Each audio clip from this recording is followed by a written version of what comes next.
Halo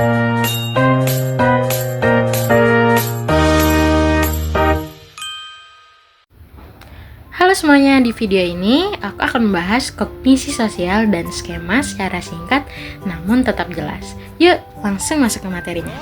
Nah, apa sih kognisi sosial itu? Nah, kognisi sosial sendiri merupakan cara manusia memproses informasi tentang dunia sosial, termasuk bagaimana cara kita memahami, menganalisis, dan mengingat perilaku orang lain. Kemampuan ini membuat kita membaca situasi, memahami maksud orang, dan menyesuaikan tindakan dalam interaksi sehari-hari. Tanpa kognisi sosial, hubungan dan komunikasi bisa berjalan tidak efektif. Nah, apakah kognisi sosial itu penting?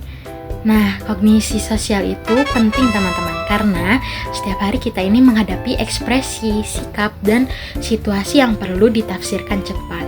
Nah, kognisi sosial di sini membuat proses ini lebih efisien dan membantu kita mengambil keputusan yang tepat dalam konteks sosial. Nah, kemampuan ini penting untuk membangun hubungan yang sehat dan harmonis. Kemudian, skema dalam kognisi sosial. Apa sih skema itu? Nah, skema ini merupakan kerangka mental yang terbentuk dari pengalaman. Skema membantu otak mengenali pola dan memahami keadaan tanpa harus berpikir dari awal. Nah, skema ini mempercepat proses berpikir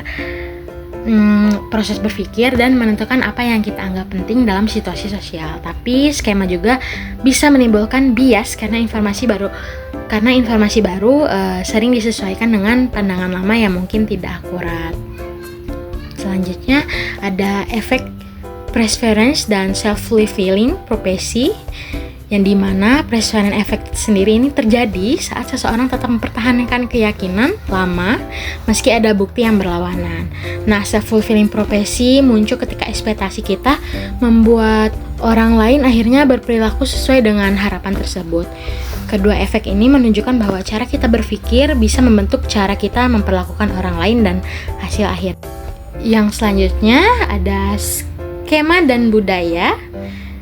Nah, di mana budaya sendiri ini membentuk cara kita memahami dan menilai perilaku sosial. Contohnya, bentuk penghormatan berbeda antar budaya.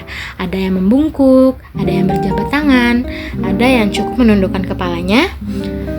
Nah, dan kemudian perbedaan budaya ini membuat skema sosial setiap orang tidak selalu sama. Dan ada dampak positif dan negatif dari skema itu sendiri. Nah, skema ini membantu kita berpikir secara cepat, mengambil keputusan efektif, dan beradaptasi dengan lingkungan sosial. Namun, skema juga bisa memunculkan stereotip, prasangka, dan penilaian yang tidak objektif jika kita terlalu terpaku pada pola lama seperti itu.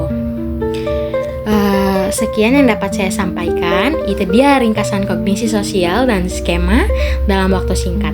Dengan memahami proses ini, kita bisa lebih sadar, lebih terbuka, dan lebih bijak dalam menilai orang lain. Terima kasih sudah menonton.